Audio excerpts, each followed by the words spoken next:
that's not uncommon for dredging at this level to make sure that that ships can come in and out of the port. So that's the first thing. There is the development of the port. This is a public-private partnership. So we have North Point that has come in to say that they will develop the port. They're expected to put in $2 billion. There are rail upgrades. That will be a few billion.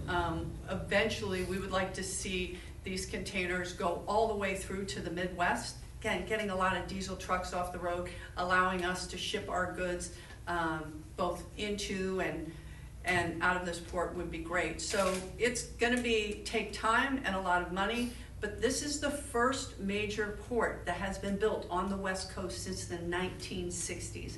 When we look at what Canada's doing in Prince Rupert Sound, just north of us, they've just put $3 billion into their port.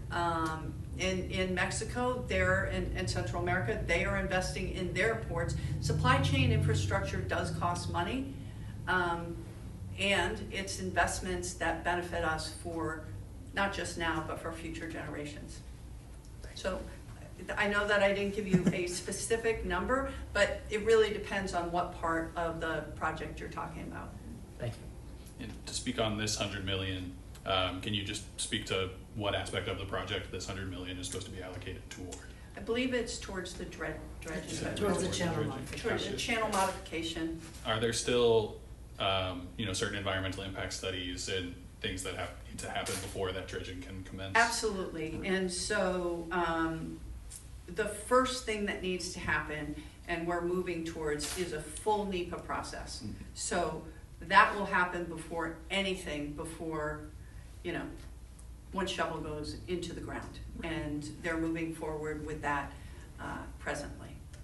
Okay. And from my perspective, and I know Senator Merkley and Senator Wyden are also fully in support, we do not want shortcuts taken in our environmental impact studies at all whatsoever. We want to make sure that we have tribal engagement and have them at the table during the planning, not just after we're done, please will you check this box.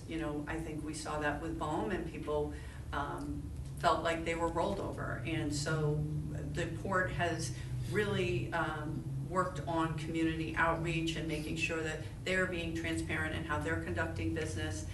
And we have been abundantly clear that we do not want shortcuts taken in terms of how the preparation before this project moves forward.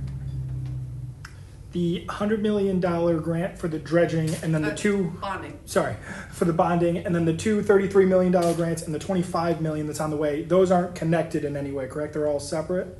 They are separate. So it's, what we have was the $100 million in bonding, which will go towards channel modification. That's from the state, and that's part of our bonding authority. And it specifically says this is only if the federal government also comes in, which is very common in a project of this nature, right? So that's the bonding. Secondly, we've got it was a $29 million grant from the federal government and a $4 million grant, which just came through the door, and Melissa can tell us more about what those are. And then we have another $25 million that we expect to come through shortly.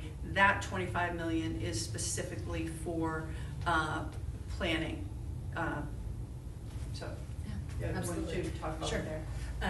Nate, I appreciate your question about the planning and the environmental permitting. Part of it is this whole project is connected, so we can't start the environmental studies until we have enough design for the entire project, because it has to be considered as one.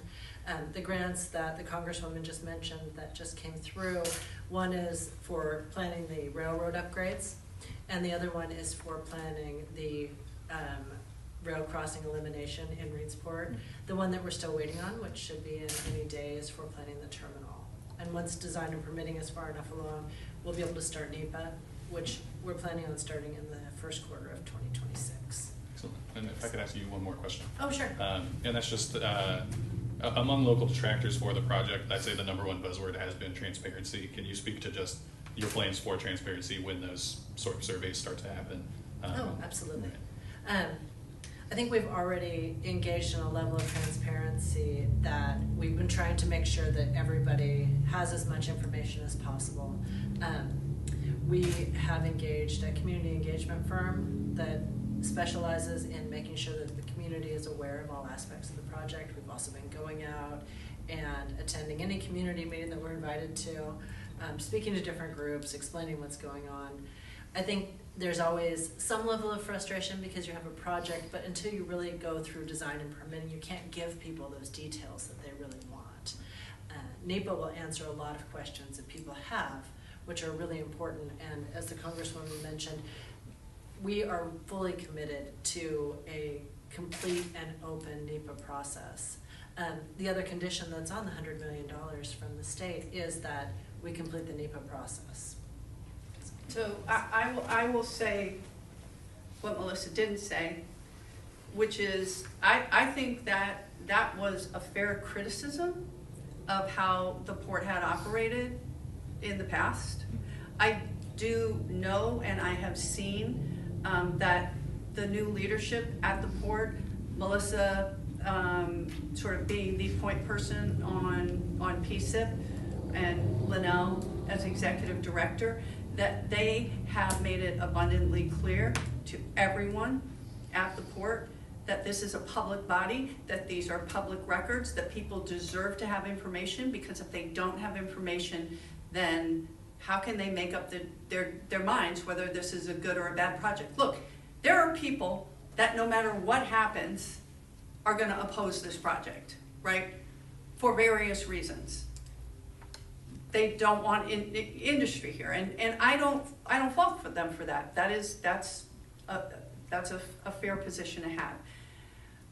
However, the people in this community deserve to have information, but you can't have information before you got the plans. So, but the commitment from port leadership, I have been really, really impressed, because it feels almost like night and day. To have this kind of commitment to transparency, and I think that's what the public deserves. Might not have been a politically correct thing.